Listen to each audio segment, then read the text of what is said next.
So a lot of you guys might be planning your next Universal Studios trip, and of course you're thinking about going to Epic Universe. I get it, I'm in the same boat, and one thing I've been pondering is, should I get an express pass or should I just add an extra day?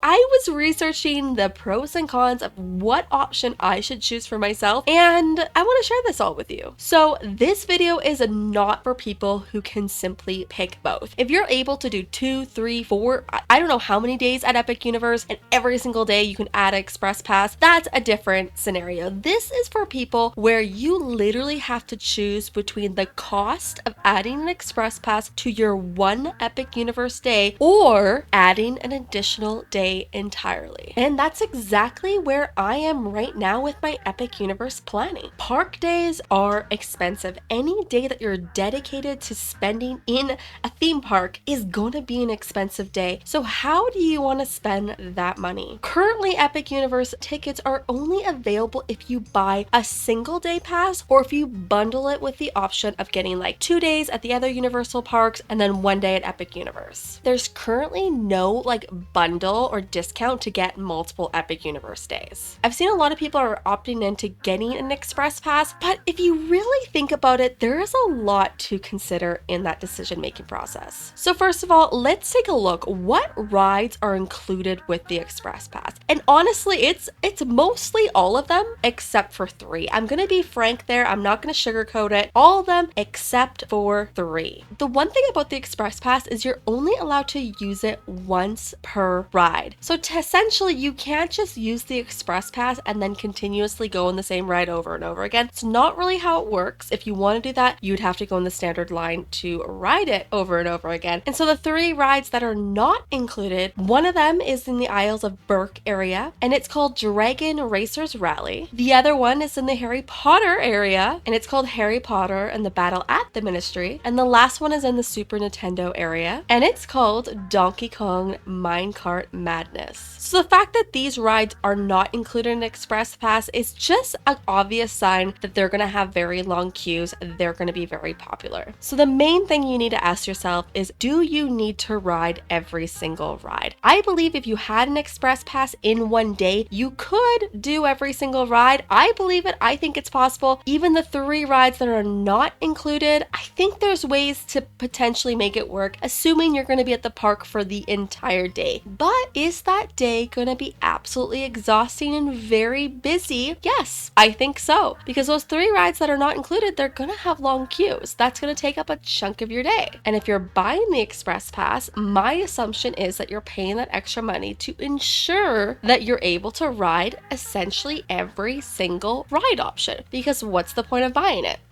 So early entry, as we see it, you can access the park 30 minutes before it opens, and usually they start getting the lines going even before that. We don't know for sure, to my knowledge, what rides are going to be included in the early entry that's available for people who are staying at a Universal hotel. So whether you're getting an Express Pass or not, I feel like everybody should take advantage of early entry. Next, you really need to look at what else are you planning to do at the parks. Are you just all rides, get as many rides as possible? That's some people. Other people, they want to shop. Some people want to go see the shows. Some people want to enjoy all the different food options. And that's kind of where I fall. I really enjoy the rides. I want to see a lot of the rides. Shows are kind of not on top of the list for me, but they're kind of up there. But food is very high on my list. And I actually would want to try a variety of things. There's only so much food you can eat in one day. And that's why I really lean towards the option of, instead of getting an Express Pass, why not just have an additional day at the park? You get 2 early entry options. You get way more time to try different food options and not just be overstuffing yourself to the point that you're not even enjoying it anymore, because no one likes that. And if you're interested in getting one of the new Harry Potter wands, you want to try out the ones in the Harry Potter area, I mean, there's going to be little lineups for that as well. That's going to take time. So is it worth it to have an Express Pass if you just want to get a cool new wand and just be like, like a little wizard for like a while, like doesn't make sense to me. If you're planning to eat at a sit-down restaurant, doesn't make sense to get Express Pass, in my opinion. If you're wanting to try multiple food options at the park, doesn't make sense to get Express Pass if the other alternative is to add an extra day. So let's take a look. What are these dining options that are even available to us? And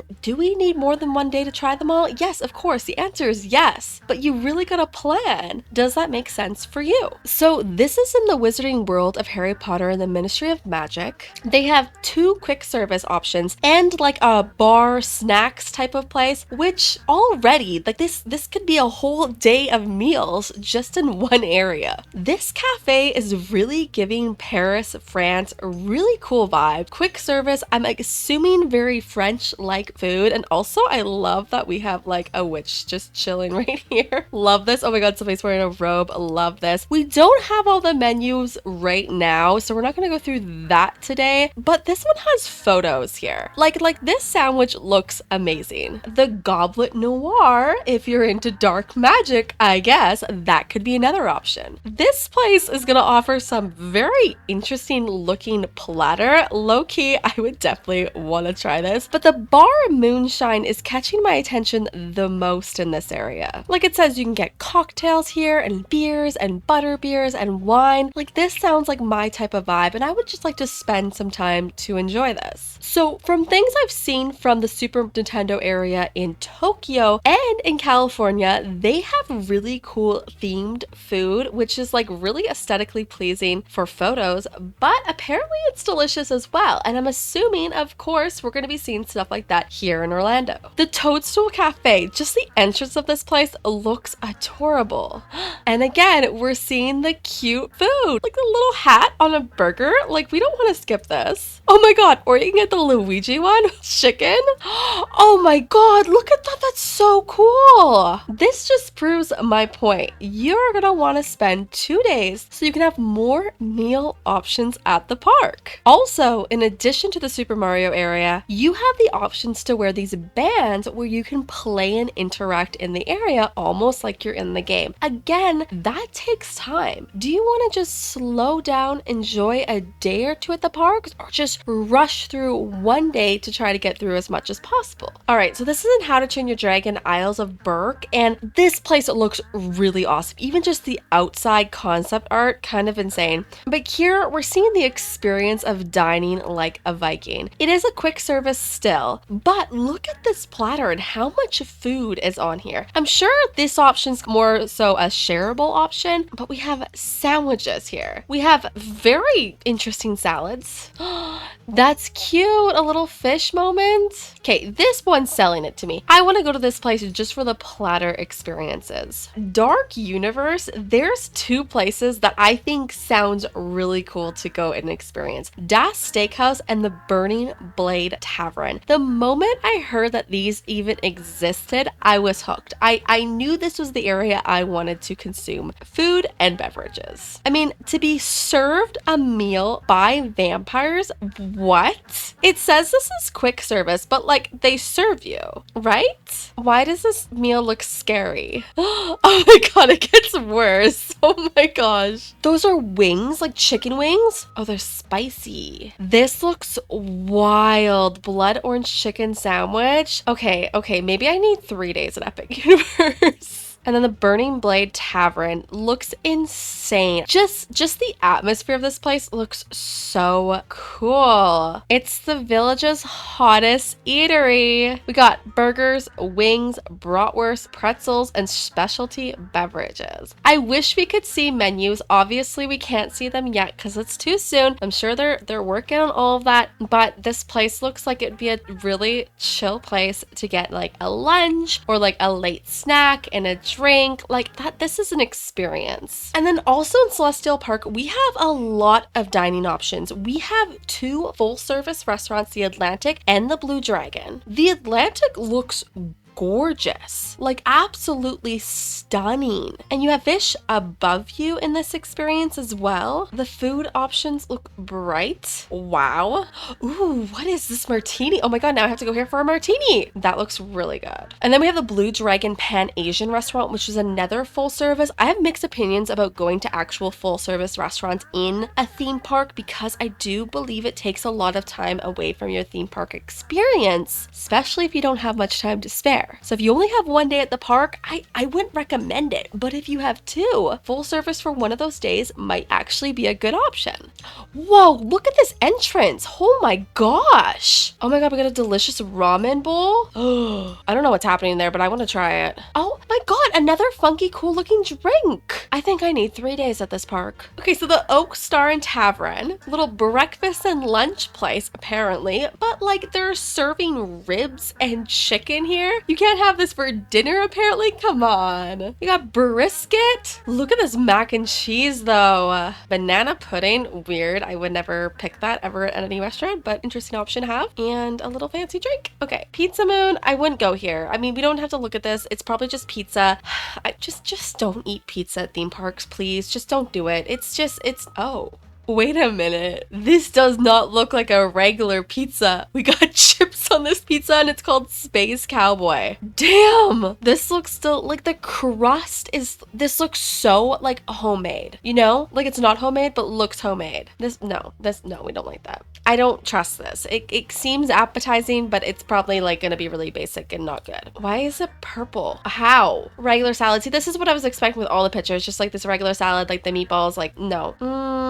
It has potential, but no, we like the first two pizzas. The fact this place is called the Plastered Owl Bar, I kind of want to go there. There's no pictures, there's no menu, there's nothing to show us, but I love the name. Okay, so we have 2 more bars here at the end. So we have a lot of different options. Ooh, Meteor Strike? That's insane. That's insane. I want this. This is, oh my God, gold glitter. Oh my God. Oh my God. Oh, that looks really delicious. Ooh. Oh my God, I love blue drinks apparently. That's all we've learned about me today. But the point is there's a lot of options. And we don't even have the full menus. We don't have all the information yet. We have just little glimpses that Universal Studios is giving us. And it's a good thing that we don't have all of it yet because that's something that's like really special to experience in person. That's fine. That's a different subject. The point is there's a lot of different options. And can you experience as much as you would love to experience in one day, even with an express pass? Because at the end of the day, even with an express pass, there's only so much food you're able to put in your body and enjoy. So for that reason, I don't know, I'm leaning towards adding an extra day. Another thing you have to consider too is, do you have the time? So some people like a day that they're just chilling at the hotel, maybe they go shopping, maybe they have a pool day, like just a day to relax. Do you need that? Maybe instead of your relaxation day, you just do an extra day at Epic Universe. You can relax at home, okay? You can take a Sunday at home and relax. I know that's crazy, I'll say it out loud, I agree with you. That's really impossible for most of us in our lives. But Epic Universe, maybe we can relax at Epic Universe too, you know? Maybe we can go there and have a nice drink, have a little stroll, get a wand, do some magic, play some games in Super Mario World, Nintendo World, take some extra time to watch some shows. Instead of spending the money on the Express Pass, spend that money on the additional day. Yes, you're going to be spending more money on top of that for the extra food, but it's your vacation. You deserve it. It's worth it. Another thing you have to consider too is, when are you planning to come back? If you're doing this one big trip and you're not planning to come back to Orlando or Universal Studios or any theme park actually in general for years to come, 5-10 years in the future, I highly recommend to do that extra day because you're going to enjoy it. If you're a person who's going to come back within a year and you just don't have the time to do the extra day, and it just makes more sense to spend that extra money, do the Express Pass, and just get as much done as possible that you can in a day, yeah, maybe the Express Pass is the right option for you. You really got to make the best choice for yourself. Keep in mind though that Universal Studios is claiming that they're selling date-based tickets for Epic Universe in order to keep it manageable in regards to how busy it is at the parks, how long the lineups are. What does that mean in actuality? Currently, we don't know. That could mean that every single lineup for every single ride, or a majority of the popular ones, have an 1.5 to 2 hour wait. We don't know. Or it could mean that those lines are only really potentially getting up to 40 minutes to an hour. Who knows? Of course, the first couple months though, I anticipate, because all of those single day tickets are being sold, like we're sold out until June to my knowledge. So even with reduced capacity, we're selling out all the tickets. So at those times, those lines will be at the peak. We get that. But if you're looking to maybe go visit in October or November, it might be different of what the lineups are and whether or not they're selling out their tickets for each day at Epic Universe. Some things to note too, that Express Pass can and probably will sell out. So this is something you're going to want to add to your booking in advance and make sure you have it. You don't want to do it the week before, you don't want to do it the morning of. And in addition to that, if you are going the route of adding an extra day, you also want to plan that in advance because those days potentially could sell out. I feel like the closer we get to Halloween Horror Nights, it's going to be sold out all over again at Epic Universe because so many people are going to the parks for Halloween Horror Nights. They're going to add Epic Universe to their trip. So I feel like those dates are going to get sold out as well. So if you're kind of waiting to see like, okay, let's see how much I get done in one day at Epic Universe. And if I'm satisfied with that day, and then I'll just do my pool day as planned. If I'm not satisfied with that day, I'll add that extra day because I think that's like the best solution for me. You might not be able to. That day might actually be sold out by the time